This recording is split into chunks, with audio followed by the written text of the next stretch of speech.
Hello again. So as I heard someone saying it a moment ago, this is the first piece of parchment from a Torah scroll. This is the first verses that are prepared that we're going to be writing in a moment. But before that, a bit of a background, a bit of an introduction, just to the general art of writing and what we're going to be doing today. So this is a very, just a typical biblical text. This is the book of Esther, a part of it written on parchment, and we could see the tools that are used to be writing, and we will see them here as well. So, when we're going to be writing a Torah are the first 5 books of the Hebrew Bible. Bereshit, Shemot, Vayikra, Bamidbar, Dvarim. Every Torah has 304,805 letters. Every Torah scroll, no matter where it's written in the world, always looks the same. Same letters, same words, mostly the same layout. No matter if it's written in Morocco, in Yemen, in Israel, in America, it's all the same text, the same words. It's written by hand. It's written in Hebrew. And it's written with many rules and concentration of the process of the way it's being written. This is something that I'm sure you're familiar with. This is something that many Reform communities do during Simchat Torah. When you do it as well here? Yeah. We'll do it Monday night, yes. Monday night. When we open up the whole scroll and we go through the whole text. This is a way of somehow summarizing what we've read, because we try to finish the whole Torah scroll once a year. Some communities do 1/3. So the Torah is finished every 3 years. This actually goes back to 2 parallel ancient traditions that were existing during the time that the Talmud was written. There was the Babylonian tradition, which is finishing the whole Torah in 1 year, and the Yerushalmi tradition, the Israeli tradition, that was finishing the whole Torah actually every 3.5 years in like a Shemitah 7-year cycle. So nowadays, many Reform and conservative communities, instead of reading the whole parasha every week on Shabbat, they read only 1/3. So it's kind of the ancient Israel-Jerusalem tradition of finishing the Torah in the cycle. But the celebration on Simchat Torah is definitely of finishing the whole Torah, and that's why many communities open the whole scroll on Simchat Torah to run through it. So the person who writes holy text is called a sofer stam, or soferet stam if it's a woman.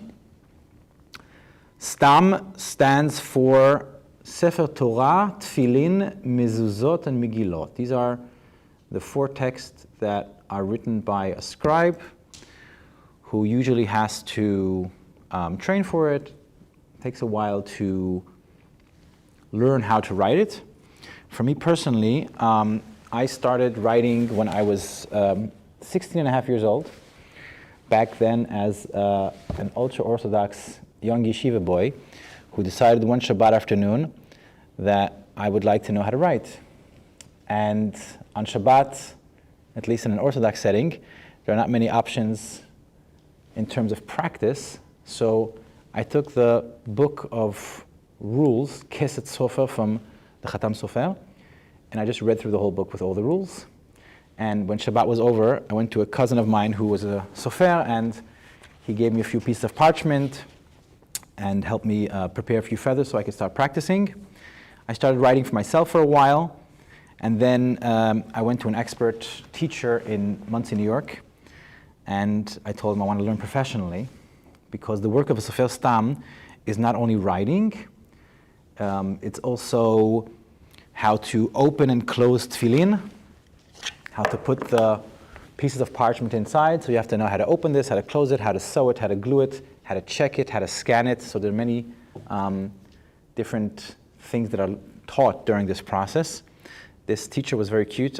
He said to me, usually I charge $1,200 for this whole process, but as you've taught yourself half of it, I'll only charge you $600. And I learned professionally, like the whole, it's also a very big difference in Israel and in the United States. In Israel, it's often that every part of writing is done by a different professional person. One person does the letters, and often another person does the tagim, which are the small crowns that come on top. They're two separate people. And then there's a special person who opens and closes the tefillin, a special person who checks it, a special person who sews it. Like it's everything divided. In America, one size fits all. So we learned the whole spiel, how to do everything.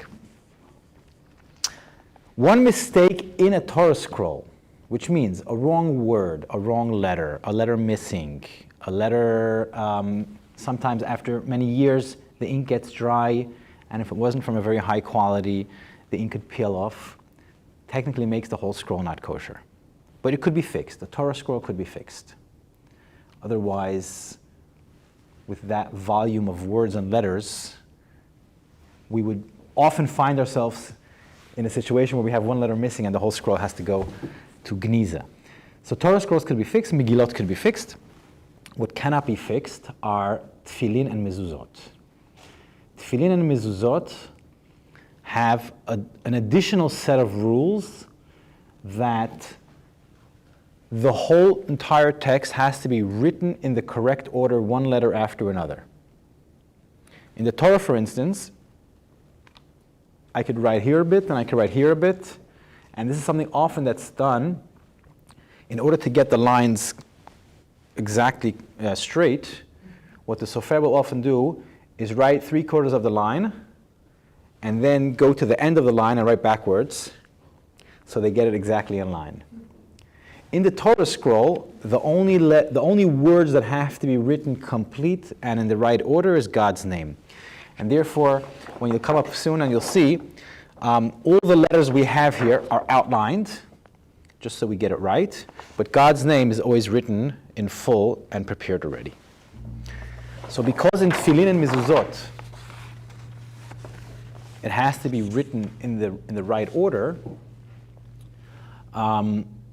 if somebody finishes a mezuzah and they see they missed a word, it can't be used. Unless they want to erase from the bottom, all the way back to the place where they made the mistake, and then rewrite the whole thing. If it's 1.5 lines, it might be worth it, but if it's halfway up, it's usually not worth it. Fixing and correcting letters on the parchment is possible. The parchment is quite thick. You could scrape it off, you could peel it off, but it does damage the parchment. So if you're writing and one letter smudges, then usually you would fix it, and you wouldn't even see it afterwards. But if you're going to start erasing 3, 4, 5 lines, then it's usually visible. So in a whole cloth where you have 4 columns, it might be worth it to erase 3, 4 lines. But in a mezuzah, usually not. It's much smaller, it takes much less time to write, it takes a few hours, so usually you just write a new one. The only part that could never be erased is God's name. In an event where the sofer wrote God's name in the wrong spot, the only option is to peel off the entire word incomplete without breaking the letters in between. And that's a separate profession of people who know how to do that. You could literally peel off the entirety of God's name, and then it could be reused, of course. This is what the inside of tefillin looks like. Okay? So the final product of tefillin looks something like this. In the tefillin shel Rosh, we have 4 small compartments, and in each one of these 4 compartments, there's a biblical text in them. In the Yad, the part that goes in the hand, there was one piece of text in the middle that's rolled up, and that's the one we see here, which is the way it looks rolled up. Now, I brought 2 examples of how tefillin looks during the process that it's being made. These are both not final. I'm going to pass it out. You could hand it over.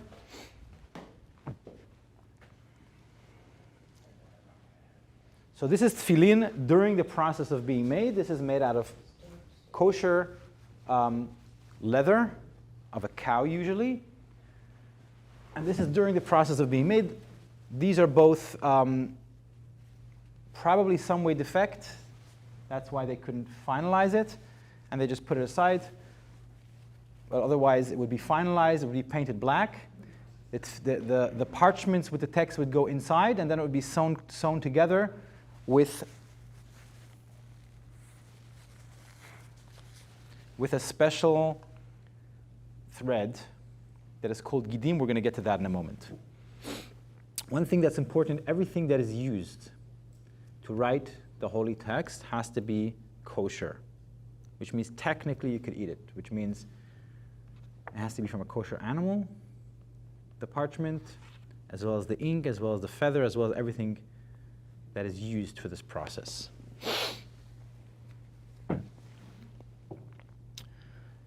There is an extra aspect of the job of the sofer that is not just the text itself, and therefore it is also required that the person who writes this text to be a trustworthy person, because there are certain things during the process that cannot be checked afterwards.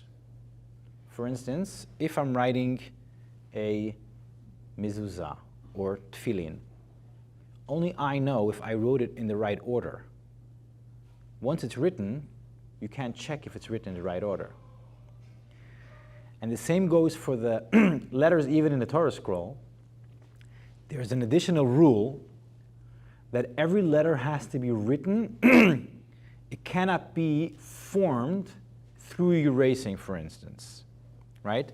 So if I would just paint a black square of ink, and then I would take a knife and scrape out and form the letter Aleph, that would not be kosher. And the final product, again, you can't see it. It just looks like an Aleph. So in addition to actually knowing how to write, there's another additional aspect of trustworthiness, and that's why we try to find a sofer that is someone we know, someone we can trust, someone we know that he's going to do it properly, and the final product will be what we want it to be. There's another thing that also cannot be checked, which is the intention. Before we write any holy text, it has to come with kavanah, with intention. So the sofer have to say, Hareini kotev leshem kedushat sefer Torah, tefillin, mezuzot, whatever, I'm writing for the holiness of the Torah. And only afterwards they could write. And if they write God's name, Hareini kotev leshem kedushat Hashem, I'm writing for the holiness of God's name. And that is like an additional concentration or spiritual process that the sofer would go through during writing the text. This is what a typical sofer would look like. Nowadays, they have better chairs and better tables because it's a very tiring process. It takes hours, and most of the time you're focused on a very small portion of space, and if you don't sit properly, then your hand starts hurting, your back starts hurting, and well, with time they got a bit more sophisticated than what he's doing here. The making of the klaf, the parchment, is a separate process. That is something that is a separate profession as well. They take usually big cow skins. They put it in multiple chemicals where the hair comes off, where the meat and the fat comes off, and only they scrape it off until only the parchment stays. It gets stretched out. Afterwards, this is what it looks like during the process. This is the first stage of the process. Afterwards, it's cut into squares. And one more important part is that all the text has to be written on a parchment that has lines scraped into it. So You can't make pencil lines and then erase it. It really has to be scraped into it. Now, what happens often when you make a mistake and you have to erase something, the lines disappear. Because the way we erase on parchment is by scraping or by peeling. So afterwards, the parchment has to be sanded down again, so it gets the hairy texture back again. And then once the lines disappear, you have to scrape the lines again. This is the most common parchment that is used today. It could technically be any kosher animal. So the Yemenite tradition, for instance, is to write the holy text on deer parchment.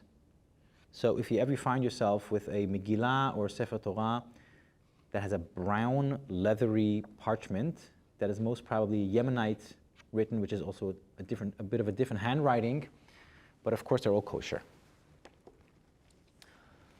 Can I ask you a question? Tamid. I've been asked by many. People ask me, can we have vegan Torah? And I thought they were kidding, but more and more people now feel uncomfortable with leather and say, no, it's funny to kill cows for us to have a Torah. So I know nothing about it, and I said, when the scribe is coming, I will ask. I know it's not kosher, obviously, but is there any discussion? Are people talking about So it? in the recent years, there are many scribes on the progressive conservative side that use vegan tefillin and vegan parchment. According to the Orthodox halacha, it would not be kosher. But it is important to mention that in most cases, these animals are not being slaughtered for the parchment. They're being slaughtered for meat, and the parchment is just what's left over. As well as these feathers, for instance, no animal were harmed for these feathers. I was on vacation in Norwegian once, on the beach, and it was during the season that the geese shed their feathers, and I just gathered a bunch of feathers that was just laying there. So I do not think that animals were killed intentionally for our Sefer Torah, and having vegan tefillin is something that is dealt with in the progressive world, and it's, I know there's a famous Soferet Stam, I think living in Tzfat in Israel, who does vegan tefillin and tefillin for women, which are not black, rather pink. So yes, it's a discussion.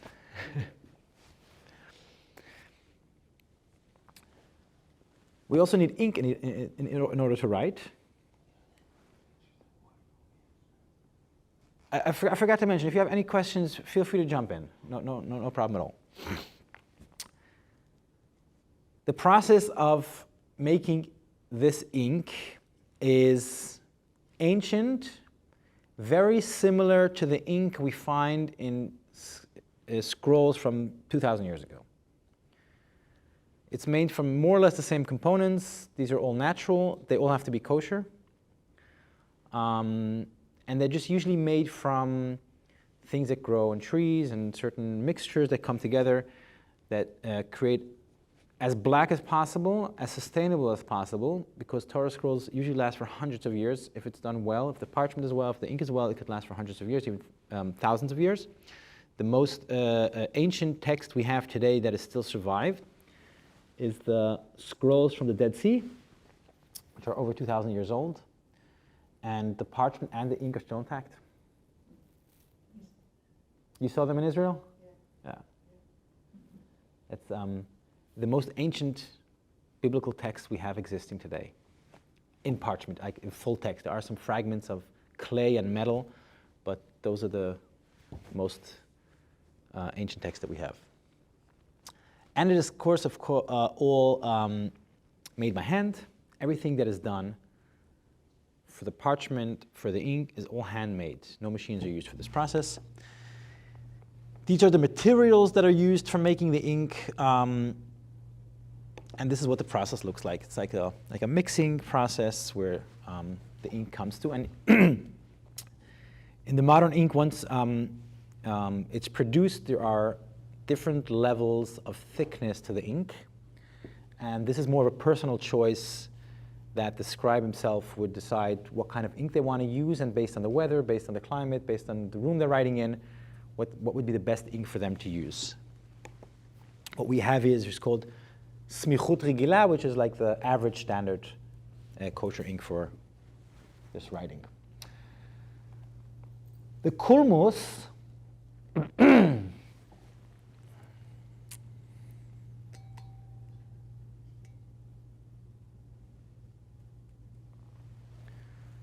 the kulmus could be anything, but most traditionally what is used is the feather of the geese. Some scribes use wood bamboo sticks for writing. The feather has a disadvantage that it has to be resharpened all the time, because you always want in the end that the letters are very sharp and very pointy on all sides, that it's really, really, really square. We have here two different sizes, because in the first verse we have the first letter, the Bet, is a bigger letter. So in order to fill that in, we had to have a bit of a larger size, and for the rest of the letters we have a smaller size. During the process, this is an additional expertise to get the feather into the right flow. So it has to be cut from multiple angles, and it has to be cut in the middle to get the ink flowing. And it takes time to learn in which angle is it cut on both sides that it gets the exact flow of ink that you want for the ink to flow down. But every time you sharpen it, which is cutting off the tip, it changes the size. So you have to resize it all the time. So in the recent years, they have company-made, ready-sized tips for these feathers that the sofer could just use it, write, and then once it gets not sharp, just throw it away and take a new one. We decided here to use the traditional one, which in this amount of text shouldn't affect the sharpness of the feather. Can I ask a question? Always. So, different Torah scrolls have different sizes. Yes, physically. yes, So, each line is the same text. yes. So, you have to have specific feathers for each. You have to know what size you're going to write beforehand. Yes, yes, yes. So during the process of sharpening the feather, this is what it looks like, the process of sharpening the feather. During the process, what the sofer will do is take the final feather and make 7 lines, like steps, one after the other, and see if it fits in between the 2 scrapes on the parchment. Right? If it's too wide, then the feather has to be a bit thinner. If it's too short, then the feather has to be a bit thicker. And that's how they play around with it. Once they get the size right, then they can start writing. But of course, for a smaller scroll, or even for text from tefillin, which is much smaller text, the feather has to be much, much, much thinner. This is for the size of this letter. For a tefillin, this would have to be probably a quarter the size of this. And this itself is already very fine. So is there a standard font size for the different size parchments? So there's a standard size how much of the space in between the lines the letter has to fill. Reason for that is that we have different letters who go up and down. The lamed goes up, the nun goes down, the hey is just in the middle. So in order to get that right, we use the 7-line space. So a hey is 3 high, the head of the lamed is 3 high, and then we have space for in between if a hey and a lamed meet, or a nun and a taf meet, or whatever, right? So that is a standard size. Nowadays, we do have, because so many Torah scrolls are written in kind of mass production, where so many communities, I mean, back in the day, to have a whole Torah scroll written, it was much rarer than today. Today, so many people are doing it. So many communities want it. It's much cheaper. So there are standard sizes. This is a very typical standard size. I think it's a 48 or 50. Maizmanta? Abba Mishwana? I think it's either 48 or 50 centimeters height. But of course, if somebody wants something more specific, like I recently saw a Torah scroll that was like this tall, which takes much more professionalism to write, because the letters are really, really small. That will take much longer, and everything will be adjusted to that size. Yep. I'm assuming you don't have the entire Torah memorized, so how do you check your accuracy? It's actually a rule that you can't write it by heart. You have to write it copying letter for letter from a text that you have laying before you. After writing a few words or a few lines, you go into this meditative autopilot mode, where if you don't have the text in front of you, you're not going to do it. You're not going to see what you're doing. What's also important is there are numbers in the beginning of each line, just going down here's 1 to 21, 1 to 48.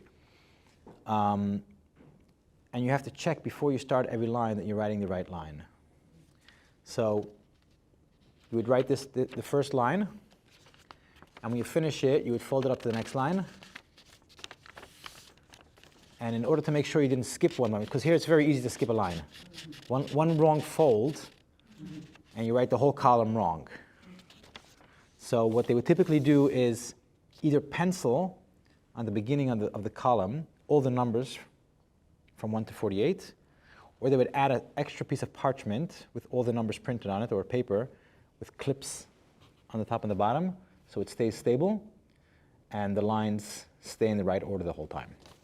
Well, yeah, that's actually an obligation that you have to have the text laying before you. Yes? Do all Torah have the same amount of words on each page? No. The rule is that every column has to start with the letter Vav. Unless, like, Bereshit starts with a Bet, because that's the first letter, and there are certain other columns that start with other letters. But generally speaking, the only rule is that it has to start with the letter Vav. With time, scribes sat down and figured out what would be the best way to divide the words and the letters so it looks the most unified. So most Torah scrolls today look exactly the same in terms of what words and letters on which line and which column. But that doesn't have to be that way. Old Torah scrolls look different.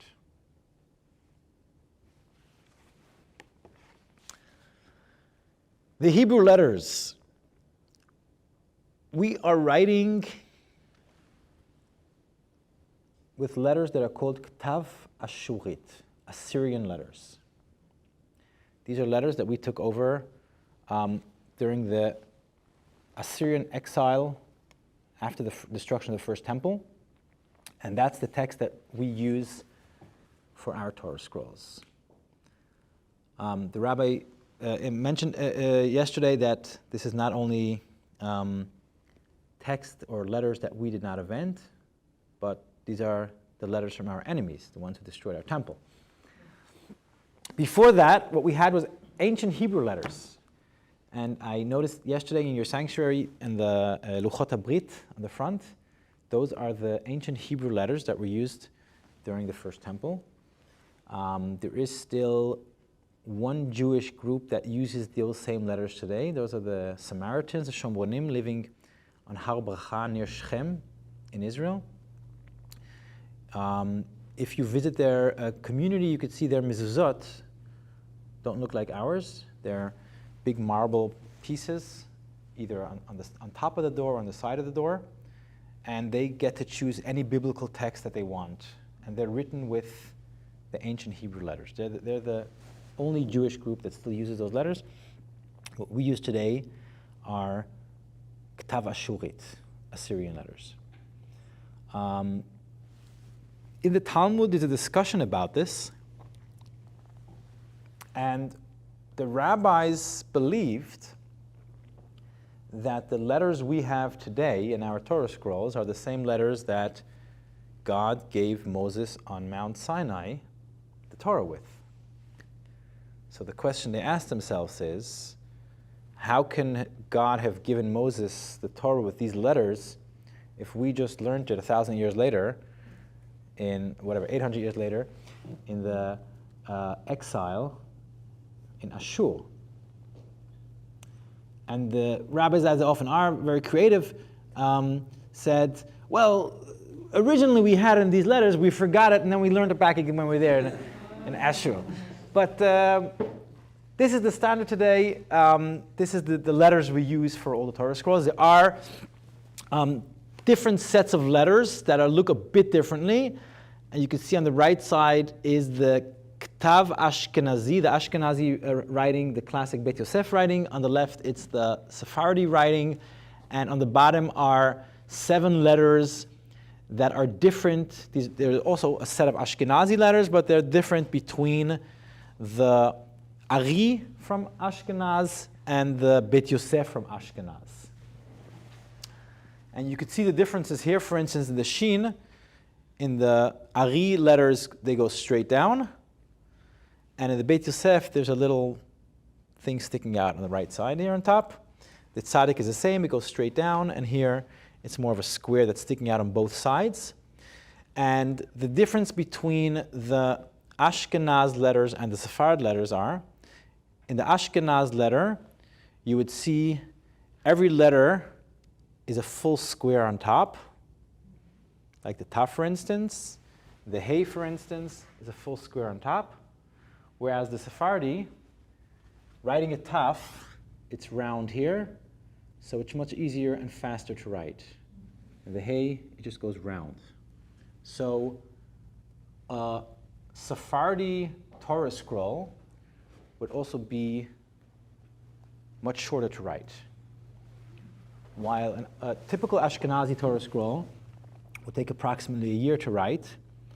I have a friend who's a Sephardi sofer. He writes a Sephardi Torah in like 4 or 5 months. Because there's much less movement during the writing that he has to do in order to create the letters. Yes? Rabbi, so from what you just said, so you either specialize in Sephardi or Ashkenazi, you don't do both? Right. Okay. Yeah. So typically, a Ashkenazi synagogue would order a Ashkenazi scroll, and the Sephardi would order a Sephardi. Nowadays, there's also a different, just from the outside, you could see if it's a Sephardi scroll or Ashkenazi scroll. We're going to get to that in a moment. Now, these are about 60 pieces of parchment that are used to create a whole Torah scroll. And the way to combine them together are with gidim, these threads that are created from the veins of animals, of kosher animals. I'm going to pass it over.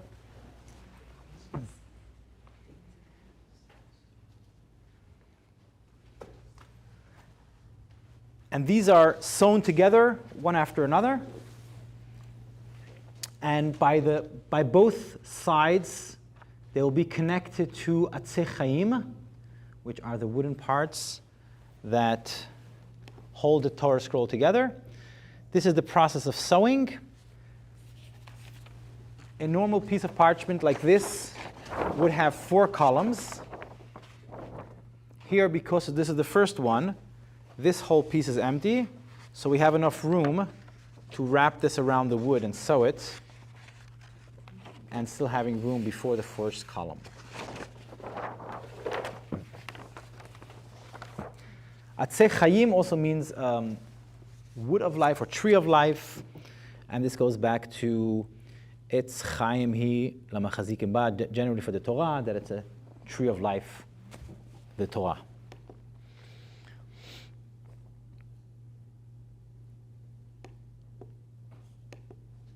This is what Etzei Chaim usually look like. It could be with silver decorations, just wood, plastic. But the most important thing is that the middle part, all the way from the top to the bottom, is one piece. And from a very sturdy wood, so that when we pick up the Torah for Hagbah, it doesn't crack and fall on the floor.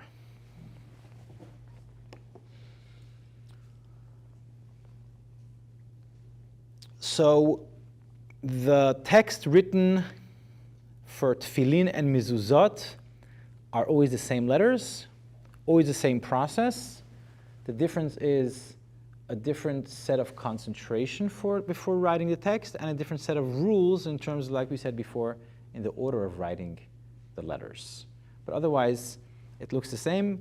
If you know how to read it, you could see if it comes from a Torah scroll or from tefillin mezuzot, just by seeing what text is in it, what size it is. And even if you don't know how to read it, the size of the parchment will give away where's this from. If it's a short, long roll of parchment, that's usually from tefillin. If it's square, it's a mezuzah. And if it's a larger text, then it would be either a Sefer Torah or a Megillah. This is what the outside looks like, tefillin, mezuzot. This is what the inside of tefillin would look like, as we saw here. Each one of these components here get one text in them, and the larger roll would be, because the tefillin shel yad, which is the other one, instead of having 4 components, has only one big hole in the middle, and that gets one roll for the center of the tefillin. This is a mezuzah. Mezuzah traditionally has the word Shaddai on the outside, and that is the only part that is seen, because it's rolled up, the only part that is seen when it's put up in the mezuzah holder on the side of the door. With the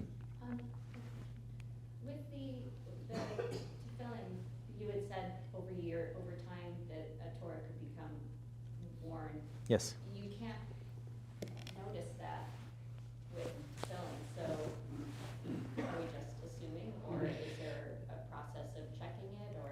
So halachically, tefillin is supposed to be checked twice in 7 years. They should be opened, which is the process of cutting open all these threads. These are also the same threads that we had here from the veins. These all have to be cut open. The ink has to be taken off to find exactly where the opening is. Then there's a special glue that holds it together. It has to be cracked open. Given this is leather, it's quite flexible. It doesn't really break very easily, so you could open it and close it. The tefillin is taken out, usually checked twice, once by computer and once by the naked eye. And if everything's intact, put back together. And then the tefillin would usually get a small sticker here saying when exactly it was checked, for a reminder for the next time when it should be checked again. Yeah. So tefillin gets an oil change every 3.5 years. So because we read the Torah all the time, we're technically checking it every week. So it's checked every year. If we read through the whole Torah, we checked it all year. And often during the reading, people who pay attention could see like this. I'm often asked during the reading, like, because we have a very old Torah scroll in our community in Dresden, probably like 200 years old. And people could ask me sometimes, does this letter look okay? Does it need fixing up? Because we fixed it up before we got it, but sometimes things still happen during the process, yeah. And if a letter breaks during the reading, we would take it aside and we'd fix it after Shabbat. So in Parashat Azinu, the verse tells us, Va'ata kitvu lachem et hashira hazot. And you should write yourself this poem. The rabbis learned out of this verse that every Jewish person is obligated to write a Torah for themselves. Now, given that not everybody has the technical knowledge how to write a Torah scroll, or the financial capability of ordering a whole Torah scroll, the rabbi said that if someone writes one letter in a Torah scroll, through that letter they could fulfill this mitzvah of writing a Torah. So therefore it's the custom that when a Torah is written, by the beginning of the process, by the end of the process, that the community comes together and physically writes letters or donates for writing letters during the process that the Torah is being written. And we're going to have that in a moment as well.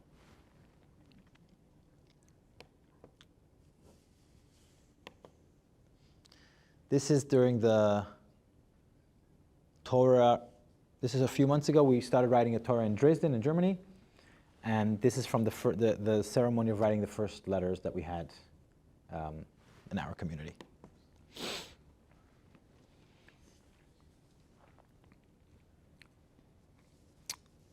A thing that I think is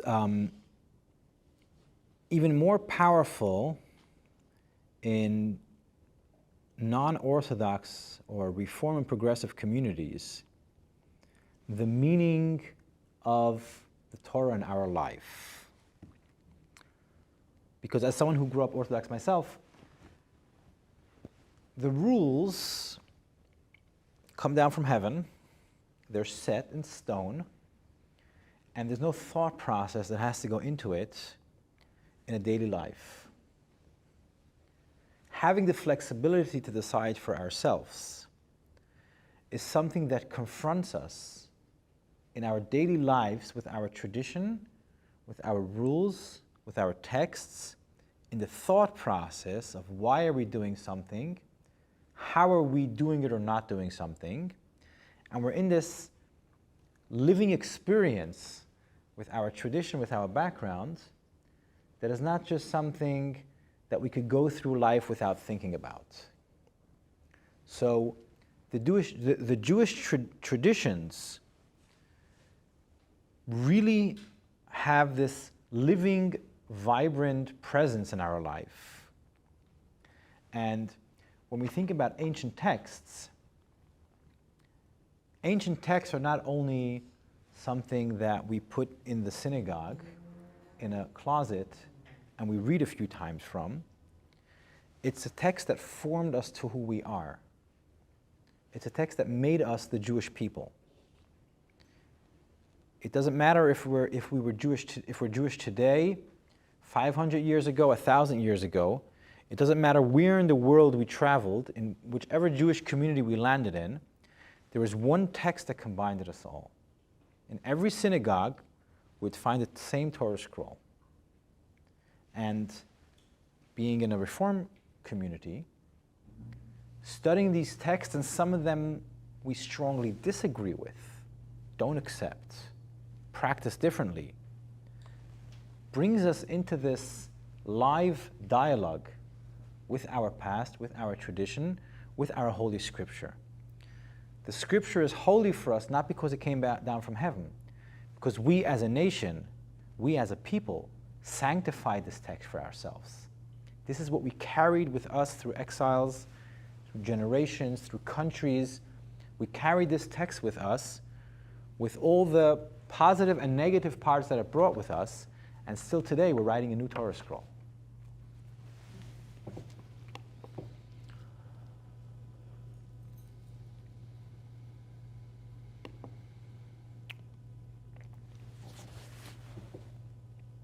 Traditionally, when a Torah scroll is finished, the community gets together for a celebration. The new Torah scroll is carried through the streets under a chuppah, like a wedding. The chuppah is held with 4 sticks, with music, with dancing. A big celebration is done afterwards with food usually. And when the new Torah is brought to the synagogue, all the existing Torah scrolls are brought out to greet the new Torah, as welcoming it into its new home. And this is also something that doesn't happen very often, right? Logistically, the price is very high. So this is a very unique moment for a community when a new Torah scroll is being written and being brought in the community, and it's a very big, happy celebration for the community that this milestone could be achieved, writing a Sefer Torah, a whole Torah scroll, as a whole for a community.